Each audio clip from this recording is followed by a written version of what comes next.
क्या तुम कभी पढ़ते हो? क्या तुम कभी टीवी देखते हो? क्या तुम कभी वहां जाते हो? और क्या तुम कभी सीखते हो?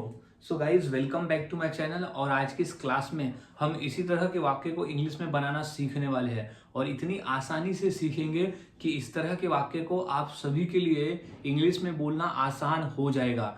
तो वीडियो के अंत तक बने रहे और समझ ले कि इस तरह के वाक्य को जहां कॉमन है कि क्या कभी तुमने, हम यहाँ कह रहे हैं कि क्या कभी तुमने किसी कार्य को किया है, क्या कभी किसी कार्य को तुमने किया है। सो गाइज, ऐसे ही वाक्य की इंग्लिश आज हम सीखने वाले हैं। और हाँ गाइज, मैंने ऐसे ही 300 इंग्लिश सेंटेंस फॉर्मूला भी तैयार किया है जिसके आधार पर आप आसानी से ऐसे 300 वाक्यों की इंग्लिश बनाकर बोल सकते हो फॉर्मूले के माध्यम से। सो अब हम समझ लेते हैं कि इस तरह के वाक्य को इंग्लिश में कैसे बनाया और बोला जाता है। तो सबसे पहले हमें समझ लेना है फॉर्मूले को कि वो कौन सा फॉर्मूला है जिसके आधार पर हम इस तरह के वाक्य को इंग्लिश में बनाकर बोल सकते हैं। तो फॉर्मूले की शुरुआत होती है सबसे पहले do you ever. Do you ever का ही मतलब होता है कि क्या तुम कभी, क्या तुम कभी, क्या तुम कभी, क्या तुम कभी। Do you ever, do you ever, इसे रट लेना है क्योंकि यही कॉमन रहेगा हर वाक्य में, क्योंकि इसी का मतलब होता है कि क्या तुम कभी, क्या तुम कभी, क्या तुम कभी। फिर V1, V1 यानी क्रिया, ये हो जाएगा कार्य, यानी क्या कभी तुमने वो कार्य को किया है यानी करते हो, क्या तुम क्रिया को करते हो। तो do you ever, V1, V1 यानी क्रिया, क्या तुम कभी, V1 यानी क्रिया जो सिचुएशन के हिसाब से बदलेगा। आपको क्रिया जो है वो जब भी कोई सिचुएशन रहेगा उस हिसाब से आपको वहां क्रिया लिख देना है, वो कोई कॉमन नहीं रहता। और ऑब्जेक्ट बचा हुआ भाग और क्वेश्चन मार्क, क्योंकि हम यहाँ पूछ रहे हैं क्या तुम कभी, तो क्वेश्चन मार्क। अब हमने पूरा फॉर्मूला समझ लिया। अब फॉर्मूले के आधार पर वाक्य को बनाते हैं ताकि आप सभी के लिए वाक्य को बनाना आसान हो जाए। तो सबसे पहला वाक्य है कि क्या तुम कभी वहां जाते हो, क्या तुम कभी वहां जाते हो। तो इसकी इंग्लिश क्या हो जाएगी। तो सबसे पहले हमें लगाना है डू यू एवर। तो सबसे पहले हम लगाएंगे यहाँ do you ever. Do you ever का ही मतलब होता है कभी, एवर मतलब होता है कभी। तो डू यू एवर, अब क्या है, V1 यानी क्रिया, कौन से क्रिया को करते हो, जाना। तो जाना जो है वो जाते हो क्रिया। तो do you ever go, go यानी जाना, कहाँ, वहां, तो आ जाएगा there. Do you ever go there, यानी क्या तुम कभी वहां जाते हो। तो do you ever go there, तो do you ever go there. अब अगला है कि क्या तुम कभी सीखते हो, यानी कभी तुम सीखने का काम करते हो, क्या तुम कभी सीखते हो। तो इंग्लिश हो जाएगी सबसे पहले तो क्या तुम कभी के लिए हम लगा देंगे do you ever. Do you ever यानी क्या तुम कभी। तो डू यू एवर, अब क्या करते हो, सीखते हो, तो सीखना क्रिया हो गया। तो डू यू एवर लर्न, क्या तुम कभी सीखते हो, क्वेश्चन मार्क। तो डू यू एवर लर्न, क्या तुम कभी सीखते हो। तो इस तरह से वाक्य बनाए जाते हैं। कुछ और वाक्य देख लेते हैं प्रैक्टिस के लिए, क्योंकि जितना अधिक हम प्रैक्टिस करेंगे उतना हमारे लिए आसान हो जाएगा। तो है क्या तुम कभी पढ़ते हो। तो सबसे पहले क्या लग जाएगा डू यू एवर, तो हम लिख देंगे डू यू एवर यानी क्या तुम कभी।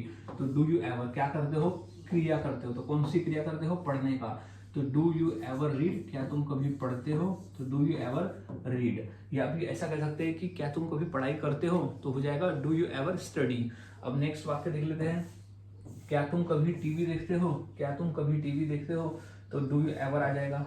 डू यू एवर को रट लेना है क्योंकि यही जो है वो बार बार रिपीट यहाँ होने वाला है। Do you ever, do you ever, इसे रट लेना है क्योंकि यही रिपीट होगा बार बार। तो डू यू एवर क्या, देखना। तो V1 क्या हो जाएगा यहाँ पर, देखना। तो डू यू एवर वॉच, अब क्या देखना, तो टीवी देखना। तो do you ever watch TV, question mark, यानी क्या तुम कभी टीवी देखते हो। तो do you ever watch TV. So guys, इस तरह से वाक्य बनाए जाते हैं और बोले जाते हैं। काफी आसान है, बस आपको फॉर्मूले को याद में रखना होता है।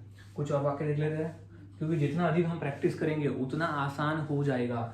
तो जैसे अब है कि क्या तुम कभी जल्दी उठते हो, तो क्या लग जाएगा डू यू एवर। फॉर्मूला कहता है सबसे पहले हमें लगाना है do you ever. Do you ever यानी क्या तुम कभी, तो डू यू एवर। अब क्या करते हो, जल्दी उठते हो यानी उठने का काम करते हो। तो V1 हो जाएगा क्रिया। तो do you ever wake up, wake up early, wake up early यानी जल्दी उठते हो। अब हमें लिखना है कि क्या तुम सुबह जल्दी उठते हो, क्या तुम कभी सुबह। अगर मैं लिख दूं कि सुबह, अगर मैं यहाँ डाल दूं तो do you ever wake up early in the morning. In the morning हम यहाँ लिख सकते हैं, यानी सुबह की बात कर रहे हैं। क्या तुम कभी सुबह जल्दी उठते हो, तो do you ever wake up early in the morning.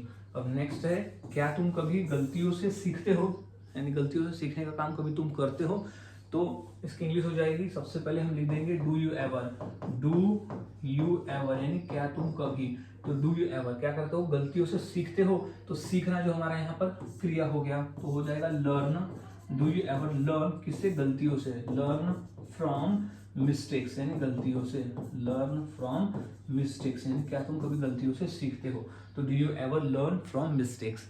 So guys इस तरह से वाक्य बनाए जाते हैं और बोले जाते हैं, काफ़ी आसान है, बस आपको फॉर्मूले को याद में रखना होता है। अगर आप फॉर्मूले को याद में रखते हो तो आसानी से इस तरह के वाक्य को इंग्लिश में बनाना सीख जाते हो। तो कुछ और वाक्य देख लो प्रैक्टिस के लिए, जैसे क्या तुम कभी स्कूल जाते हो और दूसरा है क्या तुम कभी नाचते हो। तो ये दो वाक्य की इंग्लिश क्या होगी मुझे कमेंट सेक्शन में जरूर बताएं। और वाक्यों की प्रैक्टिस करते रहे, जितना अधिक आप प्रैक्टिस करोगे उतना आसान होगा और उतनी आसानी से आप बनाकर बोल सकते हो। तो आज हमने सीखा कि डू यू एवर को हम इंग्लिश में कैसे बना सकते हैं और किस तरह से बोल सकते हैं। काफ़ी आसान है, बस आपको फॉर्मूले को याद में रखना होता है। फॉर्मूले को अगर आप याद में रखते हो तो आप आसानी से ऐसे वाक्य को बनाकर बोल सकते हो। सो मिलता हूँ गाइज ऐसे ही और नए फॉर्मूले के साथ अगले वीडियो में। तब तक के लिए चैनल के साथ बने रहे, वीडियोस को देखते रहे और इसी तरह से रोजाना प्रैक्टिस करते रहे।